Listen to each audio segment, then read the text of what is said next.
Radio SME presenta. Buenas tardes, compañeras y compañeros. Fíjense que a quienes han sido decidiosos o que tuvieron problemas, les doy una mala noticia. A partir de la 14ª que entra, a quienes no pasaron supervivencia les van a interrumpir su pago. En el inicio habían quedado 583 entre compañeras y compañeros que no habían pasado la supervivencia. Algunos ya la pasaron de inmediato, pero de todas maneras, como la nómina se programa mensualmente y van 2 catorcenas o 3 a veces en los meses, cuando menos para junio, las 2 catorcenas de junio, quienes no pasaron supervivencia normal van a haber interrumpido su pago. Hasta el momento solamente han pasado 8 de los 583, es decir, todavía 575 que no han pasado supervivencia. Si no la pasan a la brevedad posible, no solamente van a haber interrumpido las catorcenas de junio, sino también las de julio. Por tal motivo, si hay alguien aquí que no le haya pasado, vaya a pasarla.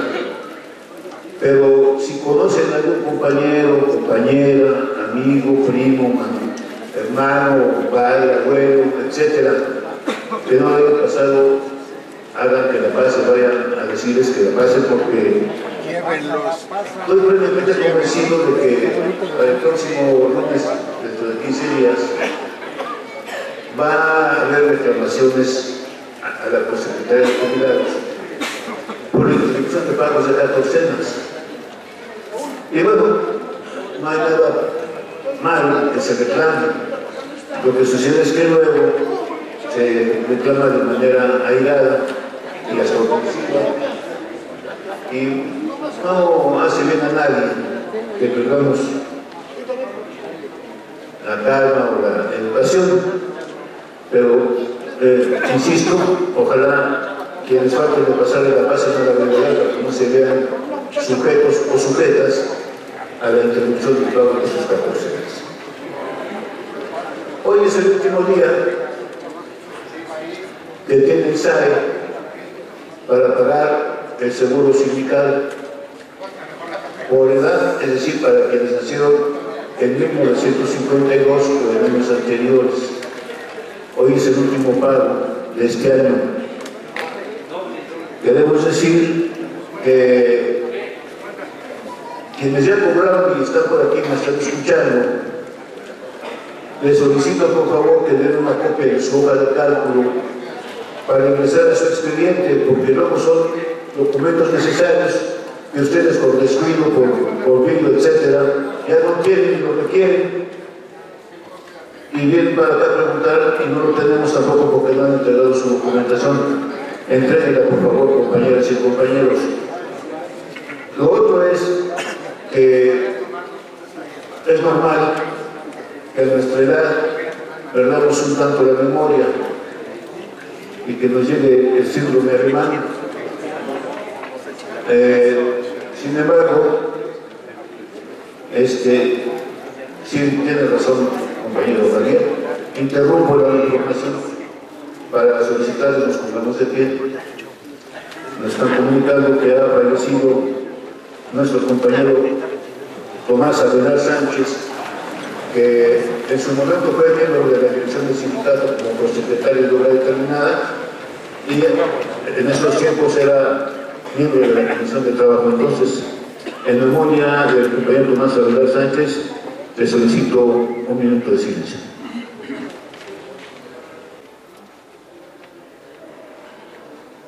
Descanse en paz nuestro compañero Tomás Abelar Sánchez, y a los compañeros les ofrezco una inconsciente ilusión en ese sentido. Entonces decía yo que retenemos la memoria y solicitamos el 25% para poder poner adelante, pero nosotros tenemos el historial de la categoría de los jubilados y entonces revisamos las tarjetas y el expediente y nos damos cuenta que ya cobró y se les dice ya cobraste, no lo puedes hacer. Sin embargo, hay gente que se obceca y dice, no, pues hazme lo que viene a cobrar. Hacemos la solicitud y finalmente ya también en esa área detecta que ya cobró. Y hay otros compañeros o compañeras, desafortunadamente, que a veces reclaman de manera aislada, que no han cobrado, se hace la investigación correspondiente y sucede que se determina que ya cobró. Y hay otros compañeros o compañeras que no han cobrado porque se hace la solicitud conforme a la documentación que presentan y a la revisión de los documentos en esa área se detecta que hay alguna incongruencia en la fecha, el año, el mes, etc. Y eso es motivo de no pago. Entonces llegan a la oficina de la Secretaría de Jubilados, reclaman, se les muestran las cosas y finalmente comprenden, en la mayoría de las veces comprenden la situación, no así que siempre, no hay que no. Por tal motivo les pido por favor, compañeras y compañeros, hagan una revisión también exhausta, quienes están en la hipótesis del 25% u otras prestaciones, hagan un análisis, una investigación exhausta de su documentación, que sea la correcta para que no tengamos esos problemas. Y para quienes luego dicen que el asunto del 25% por el estado precario de salud es que hay compañeros que ya se han muerto, quiero que recordemos algo. Cuando discutíamos el contrato colectivo de trabajo, planteábamos el proyecto sindical y por varias legislativas planteamos que se devolviera no el 25% que estaba hoy estipulado, sino hasta el 50% del seguro sindical, virtud de que cuando ya estamos jubilados ya no tenemos obligaciones y que estamos enfermos y que necesitamos una lana para recuperarnos o para poder comprar medicamentos o tratamientos, etc. Esa era la idea original. Si con eso se pudiera salvar o retrasar la muerte, pues qué bueno, pero no se vale que por algún protagonismo político en pasquines o panfletos que se andan repartiendo por ahí, se diga que por culpa de no cobrar el 25% han muerto compañeros. Eso es lucrar políticamente con la voluntad de nosotros. El 25% pudiese salvar, qué bueno que así sea en un momento dado, pero la muerte, por mucha lana que se tenga, a veces no respeta, ¿verdad? Lo que estoy diciendo entonces, compañeros y compañeros, en este caso del estado precario de salud, que estemos muy atentos porque de los casos que tenemos rezagados, aquí les informé que ya estamos trabajando sobre 33 casos de revaloración. De esos 33 casos ya se pagaron 8, afortunadamente. Y 12 más están en un proceso de revisión una vez que los jubilados han entregado un resumen clínico actualizado. Y cuando digo actualizado, no estoy hablando estrictamente de la fecha. Estoy hablando, desafortunadamente, de la evolución que han tenido las enfermedades y que tienden a precarizar más la salud. En ese sentido estamos avanzando y quiero decirles a ustedes que yo creo que en esta semana, más tarde la otra, compañero Hueso le va a hacer objeto de que se le pague su 25% por estado precario de salud. Ahora bien, se ha abordado aquí el asunto de los impuestos. Es un asunto complejo para todos nosotros porque la mayoría de nosotros, y lo digo con el mayor de los respetos, poco nos damos a la tarea de leer y de entender y de interpretar lo que señala la ley. Y entonces andamos desorientados y sí hacemos la declaración así o asado, o de la otra manera, o no la hacemos, o la hacemos parcialmente, o hay, inclusive, entre gente conocedora de la ley del impuesto sobre la renta, hay disímbolos comentarios y disímbolos análisis sobre cómo enfrentar el problema de los impuestos. Y eso trae como consecuencia la conclusión de nosotros y el estar en un momento dado en discordancia con aquellos que nos mencionan los compañeros contadores. A instancias de nuestro compañero secretario general, Martínez Parza Flores, estamos trabajando con un contador público titulado experto en el asunto del fisco, se llama Humberto Castellanos. Le hemos entregado algunos ejemplares y vamos a entregar otros tantos que nos han pedido para que su departamento jurídico, su área jurídica, haga el análisis de distintos casos y entonces nos pueda decir qué podemos hacer o qué actividad podemos llevar a cabo. Y esto que se señala es por lo siguiente, solamente lo digo de manera somera para que vayamos entendiendo el asunto de los impuestos. Primero, en una declaración fiscal, el Seguro Social o el ISSSTE no tienen facultad para retener los impuestos, en tanto que no hay una relación laboral entre el trabajador, entre el pensionado y ellos, y por tanto no puede retener impuestos. Solamente los puede retener en calidad de patrón de los trabajadores del Seguro Social o en calidad de patrón los trabajadores del ISSSTE. Y Hacienda no puede delegar esa responsabilidad en alguien que no es nuestro empleador. Eso ya lo hemos analizado con el contador que les digo, y eso nos da un cierto ángulo para podernos defender de esto que nos están pretendiendo hacer.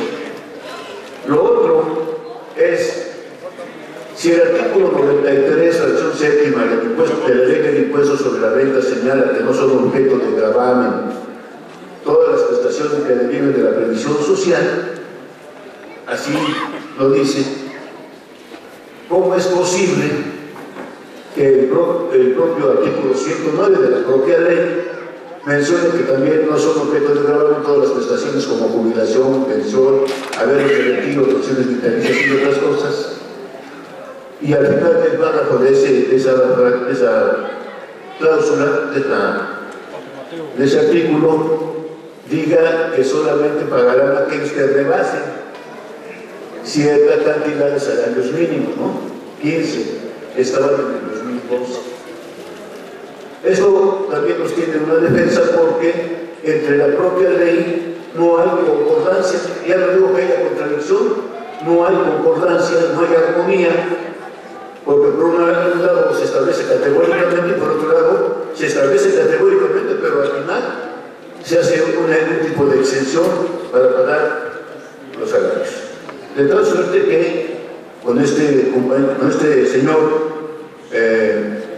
abogado, contador público titulado Humberto Castellanos, estamos haciendo ese trabajo, y en cuanto nos reunamos ya físicamente con él, esto que le estoy mencionando ha sido a través de correos cibernéticos, vamos a poder dar aquí información para que en todo caso, si persiste la incertidumbre o la falta de conocimiento, podamos establecer aquí los mecanismos adecuados para poder informar con toda oportunidad y con toda veracidad y podernos defender. Inclusive se mencionan de manera volátil que hay actividades colectivas que se pueden implementar para defender de estos abusos que hace la Secretaría de Hacienda y Crédito Público con los trabajadores jubilados pensionados de renta vitalicia u otra clase de pensiones.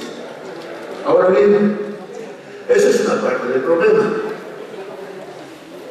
La otra parte del problema de los impuestos tiene que ver con la desindexación del salario mínimo, ¿no?, que en su aplicación tenía que ver con los pagos a multas, infracciones, sanciones, prediales, etcétera, etcétera. Y hay quien sostiene la tesis de que la unidad de medida actualizada, que es la UMA, surge porque investigadores del Instituto de Investigaciones Jurídicas de la UNAM habían venido planteando desde hace más de 10 años que era un abuso por parte del gobierno mantener indexado el salario mínimo para el pago de esos rubros que manejen. Y entonces el Instituto de Investigaciones Jurídicas de la UNAM hace un estudio y propone la UNA se discute la UMA y como tal, como un referente en lugar del salario mínimo que se desindexa, se aprueba el 27 de enero del 2016 la creación de la UMA y se le da el valor que en ese momento tenía el valor del salario mínimo, es decir, 73 pesos 4 centavos, nacen parejos en el impuesto.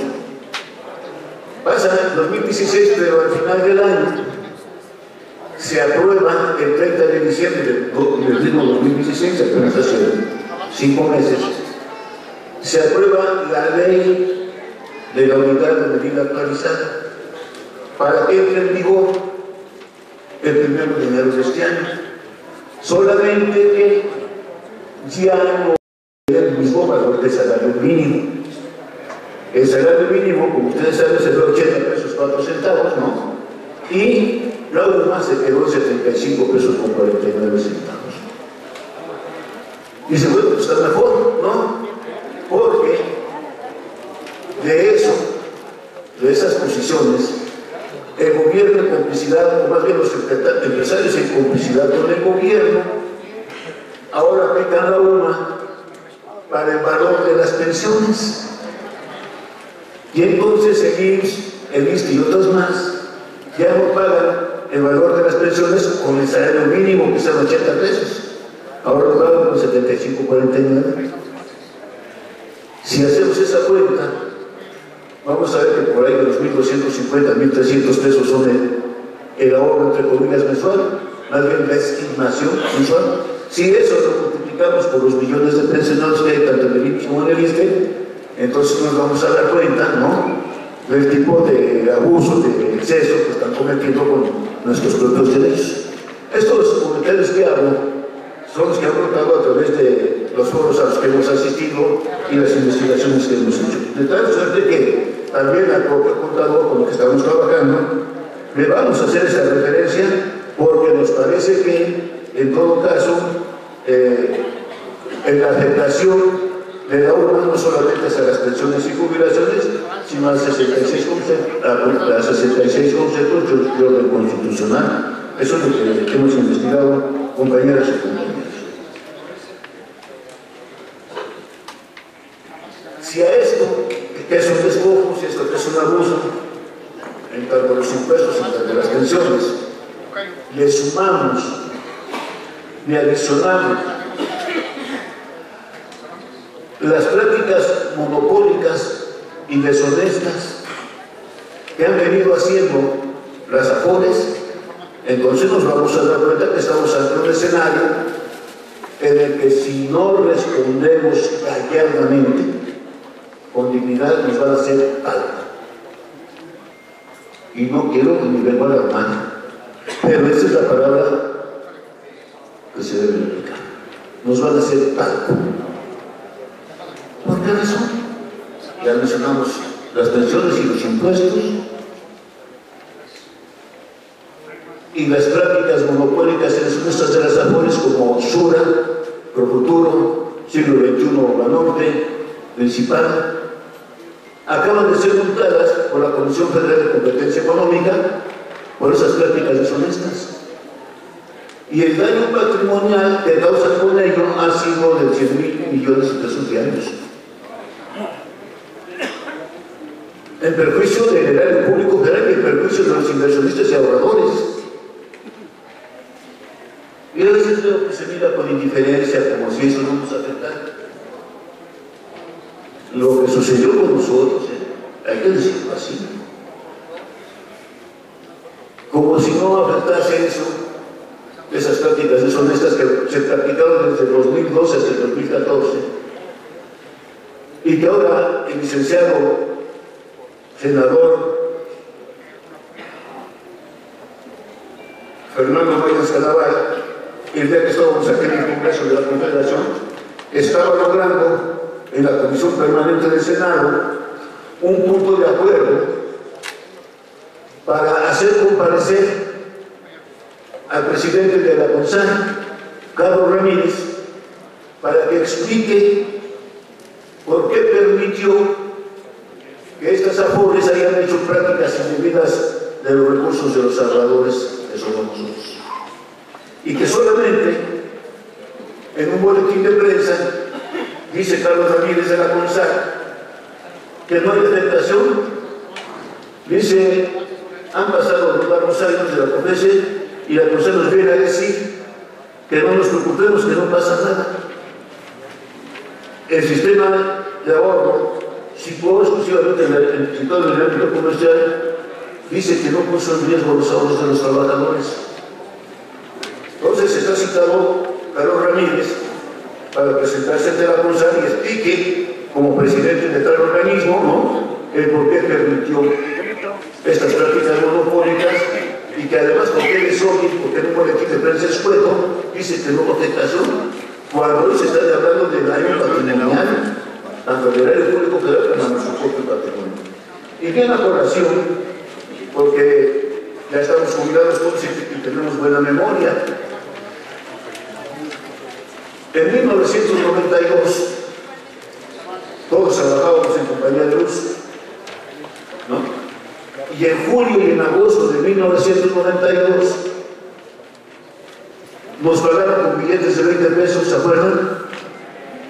Y con horarios, ¿se acuerdan, compañeras y compañeros? ¿A qué se debió? Se debió a que el gobierno de Salinas de Gortari en ese momento no tenía liquidez ni para el gasto corriente de su gobierno. Y entonces urgen una maniobra económica financiera para que pueda mover la liquidez y tomar prestados esos recursos que emanan del 2% de la nómina que tienen que dar los patrones para implementar un concepto que se llama Fondo de Ahorro para el Retiro, el SAR que conocemos. Y así es como se crea el SAR, que da pauta para que el gobierno tenga gasto corriente, pueda pagar lo que tiene y pagar su otro trámite, pero da pauta para que en el año del 95 se presente una iniciativa de ley presentada por Cedillo con su secretario de Hacienda, Ángel Gurría, para crear el nuevo sistema de pensiones. Se le da entrada y en el 96 se aprueba la ley del sistema de ahorro para el retiro con sus afores y sus favores. Para que entre en vigor, aprobada en el 96, para que entre en vigor el 1 de julio del 97. Aquí estamos todos, estábamos trabajando en una situación.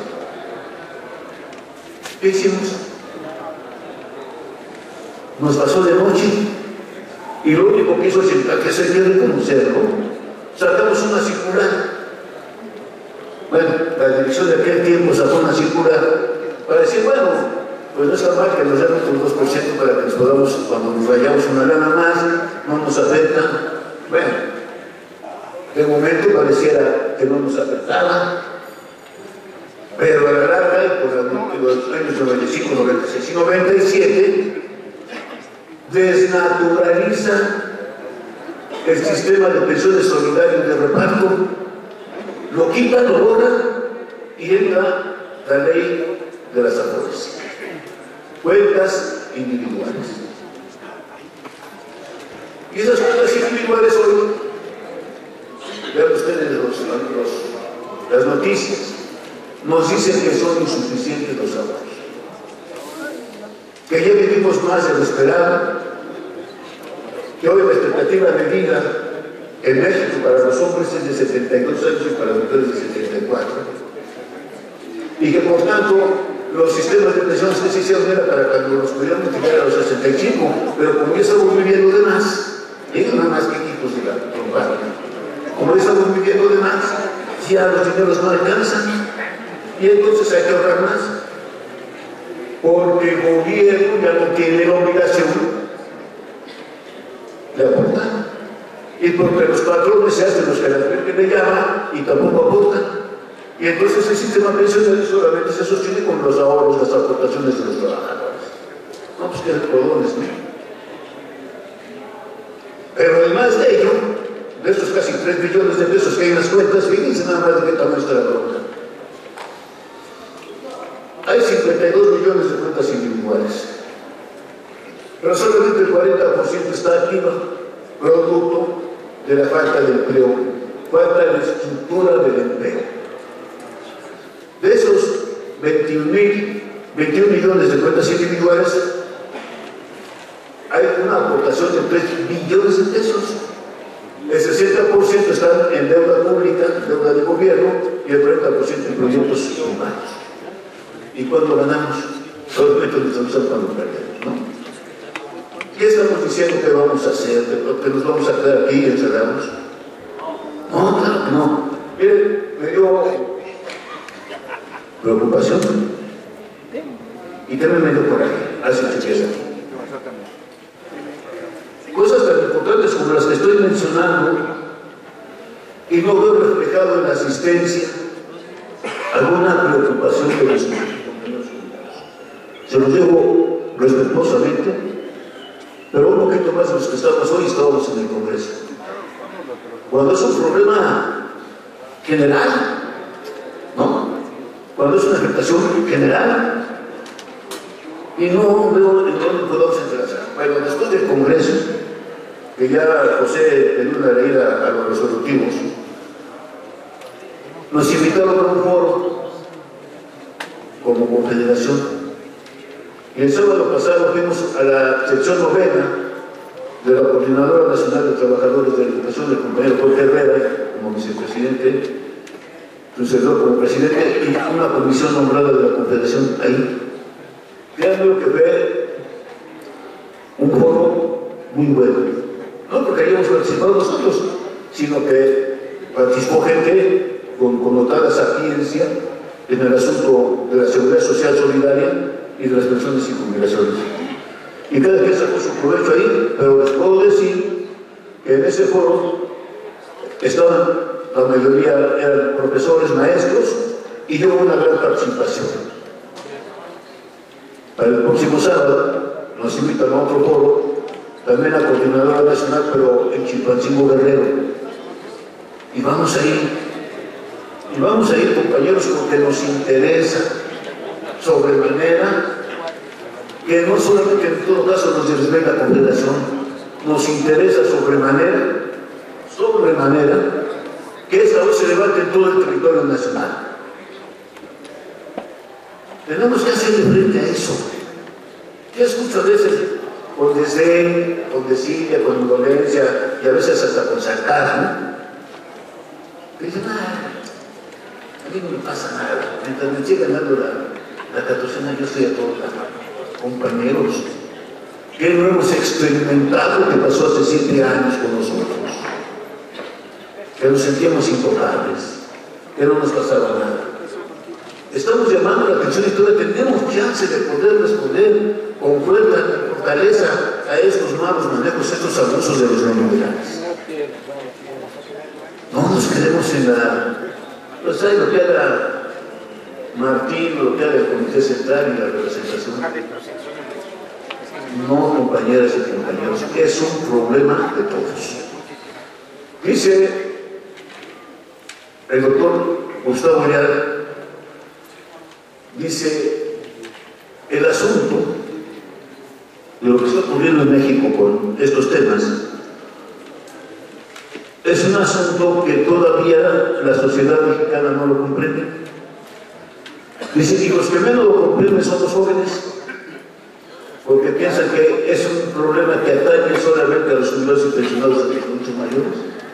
Dice, y no es cierto, atañe a los jóvenes también. Y entonces, en los congresos, en los foros, lo dijimos el sábado, están ausentes los jóvenes, cosa que no debiese ser. Finalmente, en ese sentido, compañeras y compañeros, los resolutivos los vamos a publicar, ya se están en las redes sociales, y vamos a tratar de buscar condiciones económicas para publicarlo en algún periodo. Y bueno, tengo que decirles algo.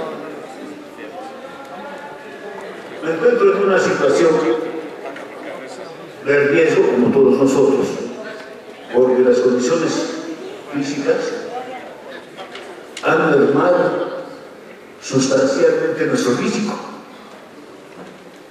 de una u otra manera, con osteoartrosis, con hipertensión, con diabetes, con cáncer, con usted lo que me diga. Nos han armado, Y entonces ya no somos los jóvenes de ayer ni de antier. Ya nos gustó echarnos un rock and roll, ya no podemos cambiar más que la danza del viejito. Bueno, si acaso, claro. Entonces ya no tenemos la misma fuerza física para ponernos enfrente de acá. Pero sí tenemos algo muy importante, importantísimo en esta vida. Por eso, en Roma, en Grecia, tenía gran importancia los ancianos.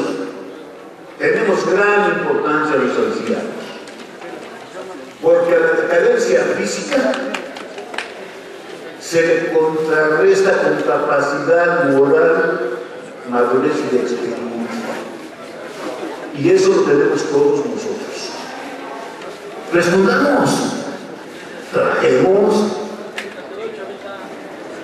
Lo único que me puede llevar es que hasta que fallezca me paguen mi pensión y se acabó. Políticamente, se los digo honradamente, yo ya no voy a ir más allá de los secretarios de Congreso. Ya no voy a ir más allá. No me mueve el interés político de seguir accediendo a puestos políticos. Ya no. Porque los estatutos son sabios y son aplicables y ya no puedo ir más allá. Pero sí quiero que nos pongamos todos de acuerdo y que salgamos juntos a luchar para quitarnos de encima el yugo que nos está volando, que nos está estrangulando. Que no seamos de paro, no dejen ustedes el PRI, el PAN, el PRI, y Moreno y todos aquellos. Oigan ustedes,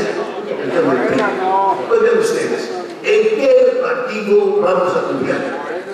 Lo estamos viendo en el 17 y en el 18 lo vamos a ver. ¿Qué partido está pulsando? Vean la campaña del Estado de México. Vean la campaña del Estado de México. Sacándose a balcón todas sus cochinadas, unos y otros aquellos. ¿O no es cierto? Es confiable en el sistema que nos gobierna. Pero ya se instaló la Asamblea Consultiva del Consejo Indígena para gobernar, para gobierno. Y claro, se puede tratar de descalificar. Pero cuando menos, si alguien surge como una candidatura independiente porque no hay partido allá,